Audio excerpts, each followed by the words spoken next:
ನೌಕರರ ರಜೆ weak of cancel ಮಾಡಿದ ಸಾರಿಗೆ ಇಲಾಖೆ. ಕಡ್ಡಾಯವಾಗಿ ಕೆಲಸಕ್ಕೆ ಹಾಜರಾಗುವಂತೆ ಖಡಕ್ ಸೂಚನೆಯನ್ನ ನೀಡಿದೆ ಸಾರಿಗೆ ಇಲಾಖೆ.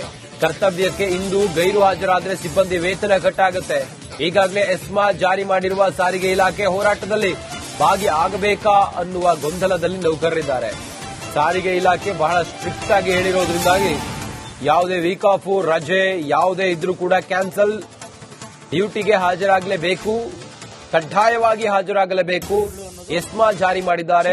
ಸುಧಾರಿಸಿದ್ದಾರೆ. 14 ತಿಂಗಳಿಗೆ 26 ಹೆಚ್ಚು ಮಾಡಿದ್ದಾರೆ. ಆದ್ರೆ ಆ ವಿಧಾನ ಇದೆಯಲ್ಲ, ಏಕಪಕ್ಷೀಯವಾಗಿ ನಮ್ಮ ಜೊತೆಲಿ ಚರ್ಚೆ ಮಾಡದೆ ನಮ್ಮನ್ನು ಮೀಟಿಂಗ್ ಕರೀದೆ ಈ ರೀತಿ ಮಾಡಿದ್ದು ಸರಿಯಲ್ಲ. ಎರಡನೇದು, ಈ ಏನು 1/1/24ರಿಂದ ವೇತನ ಹೆಚ್ಚಳ ಆಗಬೇಕು ಅಂತ ನಾವು ಡಿಮಾಂಡ್ ಕೊಟ್ಟಿದ್ವಿ.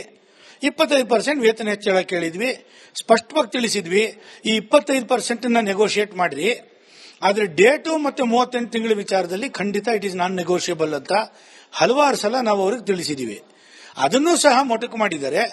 ಮೊದಲ ಅವಧಿಯಲ್ಲಿ 12 ತಿಂಗಳು, ಎರಡನೇ ಅವಧಿಯಲ್ಲಿ 15 ತಿಂಗಳು, ಒಟ್ಟು 27 ತಿಂಗಳ ಅರಿಯರ್ಸ್ ಅನ್ನ ಸಾರಿಗೆ ನೌಕರರಿಂದ ಅದು ವಂಚನೆ ಮಾಡಿರೋದು ಒಪ್ಪುವಂತ ವಿಚಾರ ಅಲ್ಲ. ಇನ್ನು ಇವತ್ತು ಸಾರಿಗೆ ಮುಷ್ಕರ ಬೆಂಗಳೂರು ಚಲೋ. ಇವತ್ತು ಬೆಂಗಳೂರಿನಲ್ಲಿ ಹೇಗೆಲ್ಲ ಜನಸಾಮಾನ್ಯರಿಗೆ ವ್ಯತ್ಯಯಗಳಾಗಬಹುದು ಸಾರಿಗೆ ಬಸ್ ಮುಷ್ಕರದಿಂದಾಗಿ, ಫ್ರೀಡಂ ಪಾರ್ಕ್ನಲ್ಲಿ ಹೇಗೆಲ್ಲ ತಯಾರಿಗಳು, ಹಾಗೆ ಕೆಎಸ್ಆರ್ಟಿಸಿ ಬಸ್, ಬಿಎಂಟಿಸಿ ಬಸ್ ಏನೇನು ವ್ಯತ್ಯಯ ಆಗಬಹುದು ಅನ್ನೋದ್ರ ಬಗ್ಗೆ ನಮ್ಮ ಪ್ರತಿನಿಧಿ ಅರವಿಂದ್ ಈಗ ಮೆಜೆಸ್ಟಿಕ್ನಿಂದ ನಮ್ಮ ಜೊತೆಲಿ ನೇರ ಸಂಪರ್ಕದಲ್ಲಿದ್ದಾರೆ. Aravind, good morning. ಇವತ್ತು ಸಾರಿಗೆ ನೌಕರರ ಮುಷ್ಕರ ಹೇಗೆಲ್ಲ ಬಿಸಿ ತಟ್ಟಬಹುದು, ಜನರಿಗೆ ಏನೇನು ವ್ಯತ್ಯಯ ಆಗಬಹುದು? ಅರವಿಂದ್. ಎಸ್ ರಂಜಿತ್, ಖಂಡಿತವಾಗ್ಲೂ ಕೂಡ ಈ ಸಾರಿಗೆ ಇಲಾಖೆಯ ಜಂಟಿ ಕ್ರಿಯಾ ಸಮಿತಿ ಜೊತೆಗೆ ಸಾರಿಗೆ ಇಲಾಖೆಯ ಒಂದು ಜಟಾಪಟಿ ಏನಿದೆ, ಇದು ಸರ್ಕಾರಕ್ಕೆ ಎಲ್ಲೋ ಒಂದ್ ಕಡೆ ಬಿಸಿ ತುಪ್ಪ ಆಗಿದೆ ಅಂತಾನೆ ಹೇಳ್ಬೋದು. ಎರಡು ಪ್ರಮುಖವಾದಂತಹ ಬೇಡಿಕೆಗಳನ್ನಿಟ್ಟು ಸಾರಿಗೆಯ ಒಂದು ಜಂಟಿ ಕ್ರಿಯಾ ಸಮಿತಿ ಸರ್ಕಾರ ಮುಂದೆ ಬೇಡಿಕೆ ಇಟ್ಟಿದೆ. ಒಂದು 2024ರಿಂದ ಒಂದು ವೇತನ ಪರಿಷ್ಕರಣೆ ಮಾಡಿ ಅದನ್ನ ಆ ಒಂದು ಬೇಡಿಕೆಯನ್ನ ಪೂರೈಕೆ ಮಾಡಬೇಕು, ಅದು ಒಂದಾದ್ರೆ, ಮತ್ತೊಂದು ಕಡೆ ಈ ಹಿಂಬಾಕಿ ಏನಿದೆ ಅಂದ್ರೆ 38 ತಿಂಗಳ ಒಂದು ಹಿಂಬಾಕಿ ವೇತನ ಏನಿದೆ ಅದನ್ನ ನೀಡಬೇಕು ಅನ್ನುವಂಥದ ಹಂತದಲ್ಲಿ ಈಗ ಬೆಂಗಳೂರು ಚಲೋ ಹಮ್ಮಿಕೊಂಡಿರುವಂತದ್ದು. ಇವತ್ತು ಫ್ರೀಡಂ ಪಾರ್ಕ್ ನಲ್ಲಿ ಅಂದ್ರೆ ಸುಮಾರು ಬೆಳಗಿನ ಜಾವ 10 ಗಂಟೆಯಿಂದ ಸಂಜೆ 4 ಗಂಟೆವರೆಗೂ ಕೂಡ ಈ ಒಂದು ಬೆಂಗಳೂರು ಚಲೋ ಕಾರ್ಯಕ್ರಮವನ್ನು ಹಮ್ಮಿಕೊಂಡಿರುವಂತದ್ದು. ಇಲ್ಲಿ ಪ್ರಮುಖವಾಗಿ ಎಲ್ಲಾ ಅಂದ್ರೆ 4 ನಿಗಮಗಳು, ಕರ್ನಾಟಕದ 4 ನಿಗಮಗಳು, ಬಿಎಂಟಿಸಿ, ಕೆಎಸ್ಆರ್ಟಿಸಿ ಆಗಿರ್ಬೋದು, ವಾಯುವ್ಯ ಸಾರಿಗೆ ಆಗಿರ್ಬೋದು, ಕಲ್ಯಾಣ ಕರ್ನಾಟಕ ಸಾರಿಗೆ ಆಗಿರ್ಬೋದು, ಈ 4 ನಿಗಮಗಳ ಒಂದು ಸಾರಿಗೆ ನೌಕರರು ಈ ಒಂದು ಬೆಂಗಳೂರು ಚಲೋಗೆ ಭಾಗವಹಿಸ್ತಾರೆ. ಅದಲ್ಲದೆ ಸರ್ಕಾರಕ್ಕೆ ಸುಮಾರು 4 ಗಂಟೆವರೆಗೂ ಅಂದ್ರೆ ಸಂಜೆ 4 ಗಂಟೆವರೆಗೂ ಕೂಡ ಗಡುವನ್ನು ನೀಡಲಾಗಿದೆ. ನಿನ್ನೆ ಸರ್ಕಾರ ಕೂಡ 26 ತಿಂಗಳ ಒಂದು ಹಿಂಬಾಕಿಯನ್ನು ನಾವು ಕೊಡ್ತೀವಿ ಅಂತ ಹೇಳಿದ್ರು. ಆದ್ರೆ ಅದಕ್ಕೆ ಇವರು ವಿರೋಧವನ್ನ ವ್ಯಕ್ತಪಡಿಸಿದ್ದಾರೆ. ತಾವು ದೃಶ್ಯಗಳಲ್ಲೂ ಕೂಡ ನೋಡಬಹುದು. ಈಗಾಗಲೇ ಮೆಜೆಸ್ಟಿಕ್ ಭಾಗದಲ್ಲಿ ಎಲ್ಲಾ ರೀತಿಯಾದಂತಹ ಸಾರಿಗೆಗಳು ಓಡಾಡ್ತಾ ಇದ್ದಾವೆ. ಹಾಗಾಗಿ ಯಾವುದೇ ರೀತಿಯಾಗಿ ಸಾರ್ವಜನಿಕರಿಗೆ ಯಾವುದೇ ರೀತಿಯ ತೊಂದರೆ ಆಗೋದಿಲ್ಲ. ಆದರೆ ಇಲ್ಲಿ ಒಂದು ಹಂತದಲ್ಲಿ ಸರ್ಕಾರ ಕೂಡ ಈಗಾಗಲೇ ಎಸ್ಮಾವನ್ನ ಜಾರಿ ಮಾಡಿರುವಂತದ್ದು. ಯಾರಾದ್ರೂ ಈ ಒಂದು ಬೆಂಗಳೂರು ಚಲೋಯಲ್ಲಿ ಭಾಗವಹಿಸಿ ಅಂದ್ರೆ ತಮ್ಮ ಡ್ಯೂಟಿಗೆ, ತಮ್ಮ ಕರ್ತವ್ಯಕ್ಕೆ ಹಾಜರಾಗದೆ ಅವರು ಈ ರೀತಿಯಾದಂತಹ ಒಂದು ಪ್ರಕ್ರಿಯೆಯಲ್ಲಿ ಭಾಗವಹಿಸಿದ್ದೆ ಆದಲ್ಲಿ ಅವರ ಮೇಲೆ ಶಿಸ್ತು ಕ್ರಮ ಆಗುತ್ತೆ. ಶಿಸ್ತು ಕ್ರಮ ಏನಂತಂದ್ರೆ, ಒಂದು ಸಂಬಳವನ್ನು ಕಟ್ ಮಾಡಲಾಗುತ್ತೆ, ವೀಕ್ ಆಫ್ ಇದ್ದಲ್ಲಿ ಅದು ಕ್ಯಾನ್ಸಲ್ ಆಗಿ ಮಾಡಿರುವಂತದ್ದು, ರಜೆಯನ್ನ ಕ್ಯಾನ್ಸಲ್ ಮಾಡಿರುವಂತದ್ದು, ಈ ರೀತಿಯಾದಂತಹ ಒಂದು ಕಟ್ಟುನಿಟ್ಟಿನ ಕ್ರಮವನ್ನ ಈಗಾಗಲೇ ಸಾರಿಗೆ ಇಲಾಖೆ ತೆಗೆದುಕೊಂಡಿದೆ. ಇನ್ನು ಇವರು ಹೇಳಿರುವಂತಹ ಬೇಡಿಕೆಗಳನ್ನ ಪೂರೈಕೆ ಮಾಡಿದ್ದೇ ಆದಲ್ಲಿ ಅದಕ್ಕೆ ಕೋಟ್ಯಾಂತರ ಹಣ ಖರ್ಚಾಗುತ್ತೆ ಅನ್ನುವಂಥದ್ದು ಕೂಡ ಈಗಾಗಲೇ ಒಂದು ಹಂತದ ಚಿಂತನೆ ನಡೀತಾ ಇರೋದು. ಮತ್ತೊಂದು ಭಾಗದಲ್ಲಿ ನೋಡೋದಾದ್ರೆ ಇದೆಲ್ಲದಕ್ಕೂ ಕೂಡ ಗ್ಯಾರಂಟಿ ಯೋಜನೆ ಅಂದ್ರೆ ಶಕ್ತಿ ಯೋಜನೆ ಕಾರಣ ಆಗ್ತಿದೆ ಅನ್ನುವಂತಹ ಆರೋಪ ಕೂಡ ಇರುವಂತದ್ದು. ಈ ಹಿಂದೆ ಅಂದ್ರೆ ಈಗ ಏನು ವೇತನ ಪರಿಷ್ಕರಣೆ ಆಗಿರಬಹುದು, ಜೊತೆಗೆ ಈ ಒಂದು ಬೇಡಿಕೆ ಹಿಂಬಾಕಿ ಏನಿದೆ, ಇದು ಈ ಹಿಂದೆ ಸುಮಾರು ವರ್ಷಗಳ ಹಿಂದೆ ಕೂಡ ಇದು ಚರ್ಚೆ ಆಗಿತ್ತು. ಅಂದ್ರೆ ಸರಿಯಾಗಿ ಯಾವ ರೀತಿಯಾಗಿ ಪರಿಷ್ಕರಣೆ ಮಾಡಬೇಕು, ಎಷ್ಟು ವರ್ಷಕ್ಕೆ ಈ ಹಿಂಬಾಕಿಯನ್ನು ಕೊಡಬೇಕು ಅನ್ನುವಂತ ಹಂತದಲ್ಲಿ ಈ ಮುಂಚೆ 5 ವರ್ಷಕ್ಕೊಂದ್ಸತಿ ಅಥವಾ ವರ್ಷಕ್ಕೊಂದ್ಸತಿ ಅಂದ್ರೆ 1960ರಿಂದ ಈ ಒಂದು ಜಟಾಪಟಿ ಇತ್ತು. ಆಗ ಸರಿಯಾಗಿ ಆಗ್ತಿತ್ತು. ಅದಾದ ಬಳಿಕ ಯಾವ ರೀತಿಯಾಗಿ ಕೊಡಬೇಕು ಅಂದ್ರೆ ಎಷ್ಟು ವರ್ಷಕ್ಕೆ ಈ ಒಂದು ವೇತನವನ್ನ, ಹಿಂಬಾಕಿ ವೇತನವನ್ನು ಕೊಡಬೇಕು, ಜೊತೆಗೆ ಒಂದು ವೇತನದ ಪರಿಷ್ಕರಣೆ ಮಾಡಬೇಕು ಅನ್ನುವಂತಹ ಚರ್ಚೆ ಬಹಳಷ್ಟು ಚರ್ಚೆಗೆ ಗ್ರಾಸವಾದಂತಹ ವಿಷಯ ಆಗಿತ್ತು. ಆ ಬಳಿಕ ಜಂಟಿ ಅಂದ್ರೆ ಯಾವ ಸಂಘಟನೆ ಇಲ್ಲಿ ಮುಖ್ಯವಾಗಿ ಚುನಾವಣೆಯಲ್ಲಿ ಆಯ್ಕೆ ಆಗುತ್ತೆ, ಅದಾದ ಬಳಿಕ ಆ ಒಂದು ಸಂಘಟನೆ ಮುಖಾಂತರವಾಗಿ ಸಾರಿಗೆ ಇಲಾಖೆ ಚರ್ಚೆ ಮಾಡಿ ವೇತನದ ಪರಿಷ್ಕರಣೆ ಮಾಡಬೇಕು ಅನ್ನೋದನ್ನ ತಿಳಿಸಲಾಗುತ್ತೆ. ಆದ್ರೆ ಅದಾದ ಬಳಿಕ ಯಾವುದೇ ರೀತಿಯಾದಂತಹ ಪ್ರಕ್ರಿಯೆಗಳು ನಡೆದಿರೋದಿಲ್ಲ. ಹಾಗಾಗಿ ಇವತ್ತು 4 ನಿಗಮಗಳು, ಅದರಲ್ಲೂ ಪ್ರಮುಖವಾಗಿ ಸುಮಾರು 7 ಸಂಘಟನೆಗಳನ್ನ ಒಳಗೊಂಡಿರುವಂತಹ ಜಂಟಿ ಕ್ರಿಯಾ ಸಮಿತಿ ಇವತ್ತು ಬೆಂಗಳೂರು ಚಲೋವನ್ನ ಹಮ್ಮಿಕೊಂಡಿದೆ. ಈ ಒಂದು ಬೇಡಿಕೆಗಳು ಪೂರೈಕೆ ಆಗದೇ ಇದ್ದಲ್ಲಿ ಮುಂದೆ ಈ ಒಂದು ಬೆಂಗಳೂರು ಚಲೋ ಅನ್ನುವಂಥ ಕಾರ್ಯಕ್ರಮ ಉಗ್ರ ಸ್ವರೂಪವನ್ನು ಪಡೆದುಕೊಳ್ಳುತ್ತಾ ಮುಷ್ಕರಕ್ಕೆ ಈಡು ಆಗುತ್ತಾ ಅನ್ನೋದನ್ನು ಕಾಯ್ದು ನೋಡಬೇಕಾಗಿದೆ. Ranjith, okay, thank you Aravind ನಿಮ್ಮೆಲ್ಲ ಮಾಹಿತಿಗಾಗಿ.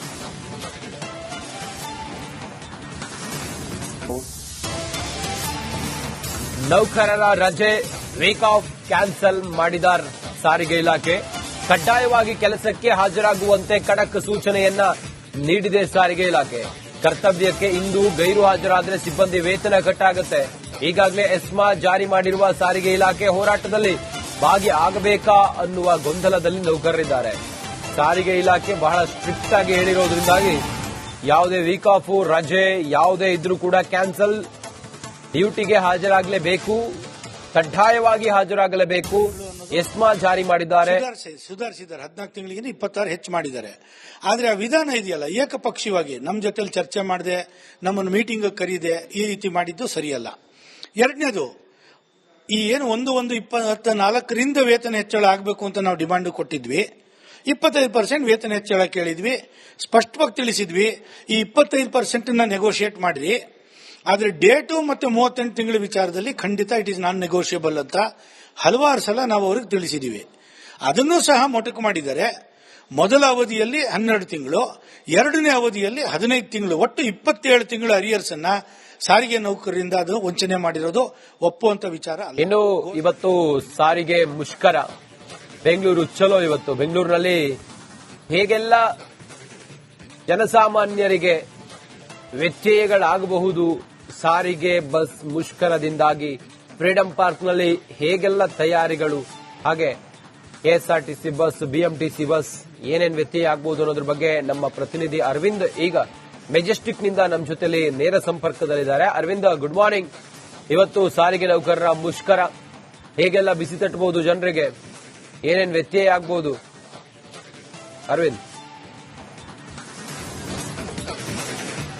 ಎಸ್ ರಂಜಿತ್, ಖಂಡಿತವಾಗ್ಲೂ ಕೂಡ ಈ ಸಾರಿಗೆ ಇಲಾಖೆಯ ಜಂಟಿ ಕ್ರಿಯಾ ಸಮಿತಿ ಜೊತೆಗೆ ಸಾರಿಗೆ ಇಲಾಖೆಯ ಒಂದು ಜಟಾಪಟಿ ಏನಿದೆ ಇದು ಸರ್ಕಾರಕ್ಕೆ ಎಲ್ಲೋ ಒಂದ್ ಕಡೆ ಬಿಸಿ ತುಪ್ಪ ಆಗಿದೆ ಅಂತಾನೆ ಹೇಳ್ಬೋದು. ಎರಡು ಪ್ರಮುಖವಾದಂತಹ ಬೇಡಿಕೆಗಳನ್ನಿಟ್ಟು ಸಾರಿಗೆಯ ಒಂದು ಜಂಟಿ ಕ್ರಿಯಾ ಸಮಿತಿ ಸರ್ಕಾರ ಮುಂದೆ ಬೇಡಿಕೆ ಇಟ್ಟಿದೆ. ಒಂದು 2024ರಿಂದ ಒಂದು ವೇತನ ಪರಿಷ್ಕರಣೆ ಮಾಡಿ ಅದನ್ನ ಆ ಒಂದು ಬೇಡಿಕೆಯನ್ನ ಪೂರೈಕೆ ಮಾಡಬೇಕು, ಅದು ಒಂದಾದ್ರೆ ಮತ್ತೊಂದು ಕಡೆ ಈ ಹಿಂಬಾಕಿ ಏನಿದೆ ಅಂದ್ರೆ 38 ತಿಂಗಳ ಒಂದು ಹಿಂಬಾಕಿ ವೇತನ ಏನಿದೆ ಅದನ್ನ ನೀಡಬೇಕು ಅನ್ನುವಂಥದ ಹಂತದಲ್ಲಿ ಈಗ ಬೆಂಗಳೂರು ಚಲೋ ಹಮ್ಮಿಕೊಂಡಿರುವಂತದ್ದು. ಇವತ್ತು ಫ್ರೀಡಂ ಪಾರ್ಕ್ ನಲ್ಲಿ ಅಂದ್ರೆ ಸುಮಾರು ಬೆಳಗಿನ ಜಾವ 10 ಗಂಟೆಯಿಂದ ಸಂಜೆ 4 ಗಂಟೆವರೆಗೂ ಕೂಡ ಈ ಒಂದು ಬೆಂಗಳೂರು ಚಲೋ ಕಾರ್ಯಕ್ರಮವನ್ನು ಹಮ್ಮಿಕೊಂಡಿರುವಂತದ್ದು. ಇಲ್ಲಿ ಪ್ರಮುಖವಾಗಿ ಎಲ್ಲ ಅಂದ್ರೆ 4 ನಿಗಮಗಳು, ಕರ್ನಾಟಕದ 4 ನಿಗಮಗಳು, ಬಿಎಂಟಿಸಿ, ಕೆಎಸ್ಆರ್ಟಿಸಿ ಆಗಿರ್ಬೋದು, ವಾಯುವ್ಯ ಸಾರಿಗೆ ಆಗಿರ್ಬೋದು, ಕಲ್ಯಾಣ ಕರ್ನಾಟಕ ಸಾರಿಗೆ ಆಗಿರ್ಬೋದು, ಈ 4 ನಿಗಮಗಳ ಒಂದು ಸಾರಿಗೆ ನೌಕರರು ಈ ಒಂದು ಬೆಂಗಳೂರು ಚಲೋಗೆ ಭಾಗವಹಿಸ್ತಾರೆ. ಅದಲ್ಲದೆ ಸರ್ಕಾರಕ್ಕೆ ಸುಮಾರು 4 ಗಂಟೆವರೆಗೂ ಅಂದ್ರೆ ಸಂಜೆ 4 ಗಂಟೆವರೆಗೂ ಕೂಡ ಗಡುವನ್ನು ನೀಡಲಾಗಿದೆ. ನಿನ್ನೆ ಸರ್ಕಾರ ಕೂಡ 26 ತಿಂಗಳ ಒಂದು ಹಿಂಬಾಕಿಯನ್ನು ನಾವು ಕೊಡ್ತೀವಿ ಅಂತ ಹೇಳಿದ್ರು. ಆದ್ರೆ ಅದಕ್ಕೆ ಇವರು ವಿರೋಧವನ್ನ ವ್ಯಕ್ತಪಡಿಸಿದ್ದಾರೆ. ತಾವು ದೃಶ್ಯಗಳಲ್ಲೂ ಕೂಡ ನೋಡಬಹುದು. ಈಗಾಗಲೇ ಮೆಜೆಸ್ಟಿಕ್ ಭಾಗದಲ್ಲಿ ಎಲ್ಲಾ ರೀತಿಯಾದಂತಹ ಸಾರಿಗೆಗಳು ಓಡಾಡ್ತಾ ಇದ್ದಾವೆ. ಹಾಗಾಗಿ ಯಾವುದೇ ರೀತಿಯಾಗಿ ಸಾರ್ವಜನಿಕರಿಗೆ ಯಾವುದೇ ರೀತಿಯ ತೊಂದರೆ ಆಗೋದಿಲ್ಲ. ಆದರೆ ಇಲ್ಲಿ ಒಂದು ಹಂತದಲ್ಲಿ ಸರ್ಕಾರ ಕೂಡ ಈಗಾಗಲೇ ಎಸ್ಮಾವನ್ನ ಜಾರಿ ಮಾಡಿರುವಂತದ್ದು. ಯಾರಾದ್ರೂ ಈ ಒಂದು ಬೆಂಗಳೂರು ಚಲೋಯಲ್ಲಿ ಭಾಗವಹಿಸಿ ಅಂದ್ರೆ ತಮ್ಮ ಡ್ಯೂಟಿಗೆ, ತಮ್ಮ ಕರ್ತವ್ಯಕ್ಕೆ ಹಾಜರಾಗದೆ ಅವರು ಈ ರೀತಿಯಾದಂತಹ ಒಂದು ಪ್ರಕ್ರಿಯೆಯಲ್ಲಿ ಭಾಗವಹಿಸಿದ್ದೆ ಆದಲ್ಲಿ ಅವ್ರ ಮೇಲೆ ಶಿಸ್ತು ಕ್ರಮ ಆಗುತ್ತೆ. ಶಿಸ್ತು ಕ್ರಮ ಏನಂತಂದ್ರೆ, ಒಂದು, ಸಂಬಳವನ್ನು ಕಟ್ ಮಾಡಲಾಗುತ್ತೆ. ವೀಕ್ ಆಫ್ ಇದ್ದಲ್ಲಿ ಅದು ಕ್ಯಾನ್ಸಲ್ ಆಗಿ ಮಾಡಿರುವಂತದ್ದು, ರಜೆಯನ್ನ ಕ್ಯಾನ್ಸಲ್ ಮಾಡಿರುವಂತದ್ದು, ಈ ರೀತಿಯಾದಂತಹ ಒಂದು ಕಟ್ಟುನಿಟ್ಟಿನ ಕ್ರಮವನ್ನ ಈಗಾಗಲೇ ಸಾರಿಗೆ ಇಲಾಖೆ ತೆಗೆದುಕೊಂಡಿದೆ. ಇನ್ನು ಇವರು ಹೇಳಿರುವಂತಹ ಬೇಡಿಕೆಗಳನ್ನ ಪೂರೈಕೆ ಮಾಡಿದ್ದೇ ಆದಲ್ಲಿ ಅದಕ್ಕೆ ಕೋಟ್ಯಾಂತರ ಹಣ ಖರ್ಚಾಗುತ್ತೆ ಅನ್ನುವಂಥದ್ದು ಕೂಡ ಈಗಾಗಲೇ ಒಂದು ಹಂತದ ಚಿಂತನೆ ನಡೀತಾ ಇರೋದು. ಮತ್ತೊಂದು ಭಾಗದಲ್ಲಿ ನೋಡೋದಾದ್ರೆ ಇದೆಲ್ಲದಕ್ಕೂ ಕೂಡ ಗ್ಯಾರಂಟಿ ಯೋಜನೆ ಅಂದ್ರೆ ಶಕ್ತಿ ಯೋಜನೆ ಕಾರಣ ಆಗ್ತಿದೆ ಅನ್ನುವಂತಹ ಆರೋಪ ಕೂಡ ಇರುವಂತದ್ದು. ಈ ಹಿಂದೆ ಅಂದ್ರೆ ಈಗ ಏನು ವೇತನ ಪರಿಷ್ಕರಣೆ ಆಗಿರ್ಬೋದು, ಜೊತೆಗೆ ಈ ಒಂದು ಬೇಡಿಕೆ ಹಿಂಬಾಕಿ ಏನಿದೆ ಇದು ಈ ಹಿಂದೆ ಸುಮಾರು ವರ್ಷಗಳ ಹಿಂದೆ ಕೂಡ ಇದು ಚರ್ಚೆ ಆಗಿತ್ತು. ಅಂದ್ರೆ ಸರಿಯಾಗಿ ಯಾವ ರೀತಿಯಾಗಿ ಪರಿಷ್ಕರಣೆ ಮಾಡಬೇಕು, ಎಷ್ಟು ವರ್ಷಕ್ಕೆ ಈ ಹಿಂಬಾಕಿಯನ್ನು ಕೊಡಬೇಕು ಅನ್ನುವಂತ ಹಂತದಲ್ಲಿ ಈ ಮುಂಚೆ 5 ವರ್ಷಕ್ಕೊಂದ್ಸತಿ ಅಥವಾ ವರ್ಷಕ್ಕೊಂದ್ಸತಿ ಅಂದ್ರೆ 1960ರಿಂದ ಈ ಒಂದು ಜಟಾಪಟಿ ಇತ್ತು. ಆಗ ಸರಿಯಾಗಿ ಆಗ್ತಿತ್ತು. ಅದಾದ ಬಳಿಕ ಯಾವ ರೀತಿಯಾಗಿ ಕೊಡಬೇಕು ಅಂದ್ರೆ ಎಷ್ಟು ವರ್ಷಕ್ಕೆ ಈ ಒಂದು ವೇತನವನ್ನ, ಹಿಂಬಾಕಿ ವೇತನವನ್ನು ಕೊಡಬೇಕು, ಜೊತೆಗೆ ಒಂದು ವೇತನದ ಪರಿಷ್ಕರಣೆ ಮಾಡಬೇಕು ಅನ್ನುವಂತಹ ಚರ್ಚೆ ಬಹಳಷ್ಟು ಚರ್ಚೆಗೆ ಗ್ರಾಸವಾದಂತಹ ವಿಷಯ ಆಗಿತ್ತು. ಆ ಬಳಿಕ ಜಂಟಿ ಅಂದ್ರೆ ಯಾವ ಸಂಘಟನೆ ಇಲ್ಲಿ ಮುಖ್ಯವಾಗಿ ಚುನಾವಣೆಯಲ್ಲಿ ಆಯ್ಕೆ ಆಗುತ್ತೆ, ಅದಾದ ಬಳಿಕ ಆ ಒಂದು ಸಂಘಟನೆ ಮುಖಾಂತರವಾಗಿ ಸಾರಿಗೆ ಇಲಾಖೆ ಚರ್ಚೆ ಮಾಡಿ ವೇತನದ ಪರಿಷ್ಕರಣೆ ಮಾಡಬೇಕು ಅನ್ನೋದನ್ನ ತಿಳಿಸಲಾಗುತ್ತೆ. ಆದ್ರೆ ಅದಾದ ಬಳಿಕ ಯಾವುದೇ ರೀತಿಯಾದಂತಹ ಪ್ರಕ್ರಿಯೆಗಳು ನಡೆದಿರೋದಿಲ್ಲ. ಹಾಗಾಗಿ ಇವತ್ತು 4 ನಿಗಮಗಳು, ಅದರಲ್ಲೂ ಪ್ರಮುಖವಾಗಿ ಸುಮಾರು 7 ಸಂಘಟನೆಗಳನ್ನ ಒಳಗೊಂಡಿರುವಂತಹ ಜಂಟಿ ಕ್ರಿಯಾ ಸಮಿತಿ ಇವತ್ತು ಬೆಂಗಳೂರು ಚಲೋವನ್ನ ಹಮ್ಮಿಕೊಂಡಿದೆ. ಈ ಒಂದು ಬೇಡಿಕೆಗಳು ಪೂರೈಕೆ ಆಗದೇ ಇದ್ದಲ್ಲಿ ಮುಂದೆ ಈ ಒಂದು ಬೆಂಗಳೂರು ಚಲೋ ಅನ್ನುವಂಥ ಕಾರ್ಯಕ್ರಮ ಉಗ್ರ ಸ್ವರೂಪವನ್ನು ಪಡೆದುಕೊಳ್ಳುತ್ತಾ ಮುಷ್ಕರಕ್ಕೆ ಈಡು ಆಗುತ್ತಾ ಅನ್ನೋದನ್ನ ಕಾಯ್ದು ನೋಡಬೇಕಾಗಿದೆ. Ranjith, okay, thank you Aravind ನಿಮ್ಮೆಲ್ಲ ಮಾಹಿತಿಗಾಗಿ.